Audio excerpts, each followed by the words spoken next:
So now we're going to take a tour of the dog wings. You guys can follow me. So when you come into the dog area, there are going to be 4 pods.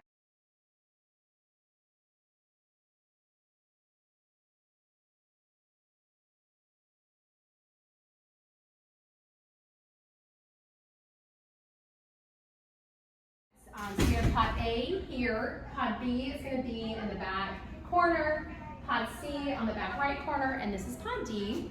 There are also visit rooms, 3 visit rooms that go through the center of the dog area. Sometimes we will have dogs housed in those visit rooms. Right now we do have 1. And we'll walk through here to the sink area. There's lots of things in the sink area. So definitely just a reminder of the dog star system if you guys forget. Excess treats. Up here we do have what are called fecalizers. Basically, if you need to take a poop sample, this is what you're going to actually use, and I will show you quickly what that looks like. So this is a fecalizer. What you'll do, pop the top off, take this little green part out. This is what you want to stick in the poo. So basically, if somebody has diarrhea, soft stool, you see worms, blood, or anything, you want to take a sample of that. And like I said, you don't need to put it here. It goes right here on the tip. They just need a little bit. Stick it back in there. And what I do is I take a marker and mark on the top the date and the dog's name. Obviously, it has to be small. And then you will actually take that back, write it on the whiteboard, and stick it into the refrigerator inside our clinic in the back. You can definitely ask a staff member exactly where that is if you need to take one. In addition, we have just some other dog walking. We've got the dog star binder up here, additional supplies.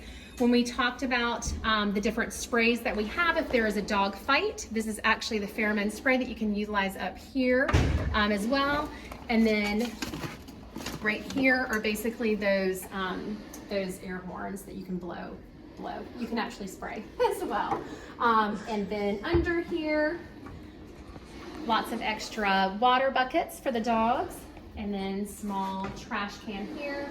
And as I mentioned, treats up here. We have the bigger treats for the end of the pod. The other thing I want to show you is around the corner. We have our flush room.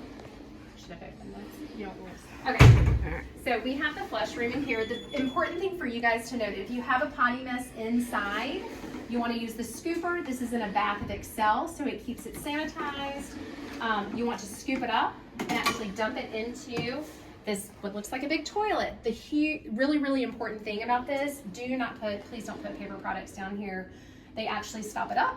We do not want it coming up into the drains that we have up here. So natural waste only goes into this, this flusher. And that's it. And then we're back in the dog pod. So this is pod D. So the way that the pods are set up is room number 1 is always going to be on your left. So 1, 2, 3, and 4.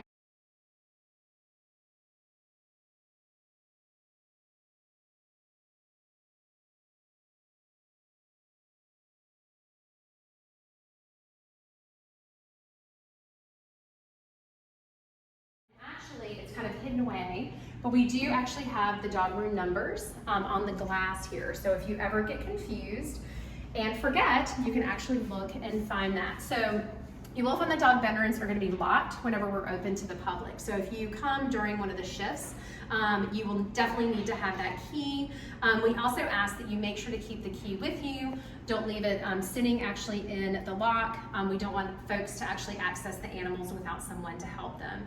And if there's no matchmaker, just kind of to note, if there's no matchmaker when we're open to the public and folks come up and ask you to see a dog, definitely refer them to the staff unless there are dog matchmakers somewhere back in the back as well.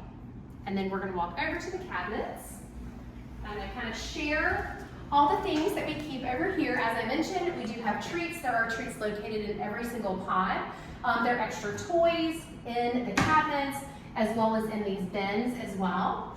Rope toys, rubber plastic toys. We also have extra cleaning supplies, washcloths. We've got grooming supplies that we keep back here, so brushes and combs, Sprays, deodorizers. We also have a bottle of Excel if you need to clean up something. Also glass cleaner if you need to clean a window. There are extra towels in the bottom. And also extra blankets as well if you need to replace one of those while you're doing the shift. The other thing I want to point out, we talked about the whistle over here. There's also a faucet here in case you need to refill a water bucket while you're here, broom and the broom and dustpan. And then the other thing I want to point out is we have a mop. We have 2 mops that we keep in the dog area. This mop right here is actually to be used for pod A and this pod D. Then we have one in the middle and the back that actually can be used for pod B and pod C as well.